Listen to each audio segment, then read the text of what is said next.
You've had one interview with the hiring manager, and now you get the call that they want you to come back and meet with the team. Or you've met with the hiring manager and they say, hey, we'd love you to come back and meet with the higher ups, right? The CEO, some executives, things like that. Or you get a call, you've already met with the hiring manager, and now they're saying, hey, we want you to come back and meet the whole committee. Well, welcome to the second interview. Today, I'm going to give you tips on how to ace that second interview and what differentiates it from the first interview. Now, if we haven't met, my name is Cassandra and I'm a career coach for career changers. I have made a career change twice already, and I know the ups and downs of it, and I want to help you through that so that you can land a job you love. So to do that, we need to get through that second interview. Now, first, I want to clarify what is a second interview. I'm realizing people are calling a lot of things a second interview. They have a phone screen or a Zoom with a recruiter, and then they get invited back to meet with the hiring manager, and they're calling that the second interview. That first thing was a phone screen or a Zoom screen. That's with the recruiter. The first interview with the hiring manager, to me, is the first official interview, or the first meeting with a person on the team is the first official interview. Then you're coming back for a second interview with people on the team. So a second interview to me is anything where you've already met with the hiring manager once, and now we're coming back to either meet with them again, meet with more people on the team, meet with higher ups, etc. So when I interviewed for my very first full-time job at Wheel of Fortune and Jeopardy, I came once, drove hour and 45 minutes to interview with the marketing director, who would be my boss, and I met with the marketing coordinator. Both of them, that was interview one. Then they called me a couple weeks later and said, hey, we want you to meet the rest of the team, meet the executive and supervising producers. I drove back again. That was interview two. That was second interview. So that's what we're talking about today. That's what I'm clarifying as a second interview.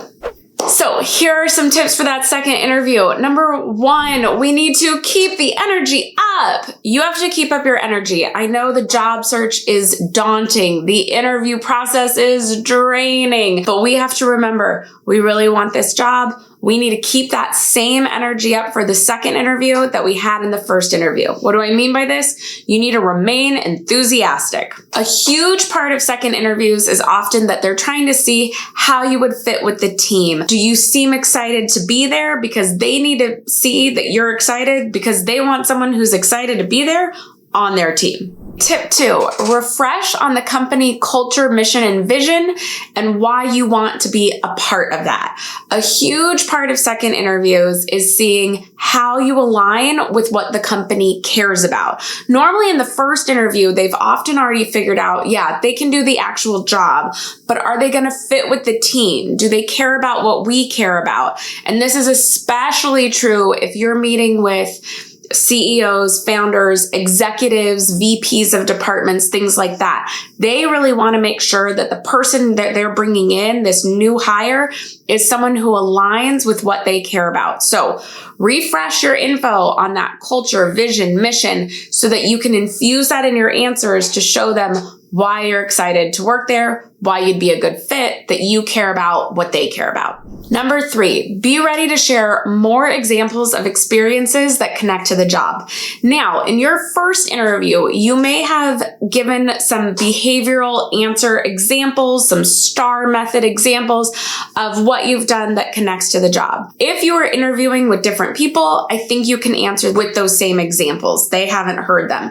But be prepared that they might press you for another example, or they might ask you to go deeper on that example. So refresh on the examples you've given already. It doesn't mean you have to completely stray away from those, but be ready to go deeper. Be ready to look at it from a different angle. That's often going to come up in a second interview. Okay, tip 4, try and learn more about who you're interviewing with before you go to this interview.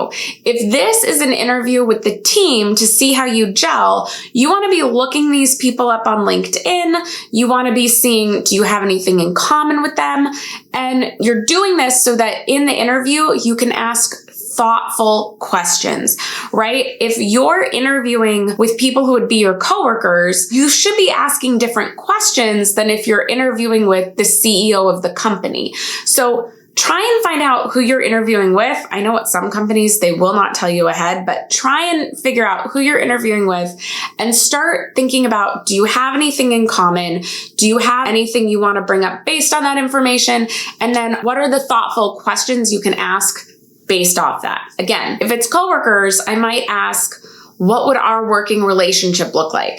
If it's the CEO, I might be asking something entirely different. Like, what is your strategic vision for the next 5 years? I don't know. It's going to change, right? So try and research and figure out more about who you're interviewing with so that you can ask thoughtful questions. And number 5, as always, we send thank you emails. Yes, if you interview with 7 people, you may be sending 7 individual emails. If you can't find everyone's email, you can send one and ask it to be passed on to everybody, but you may be sending 7. If you're interviewing with someone that you interviewed with already, like the hiring manager, you already had a 1 hour with, and then they were part of the committee that day, yes, you are still sending them a second thank you email. We always send the thank you. It makes the difference. And we just want to be showing gratitude in this world. These people took time out of their day to talk to you, and you're thankful for that.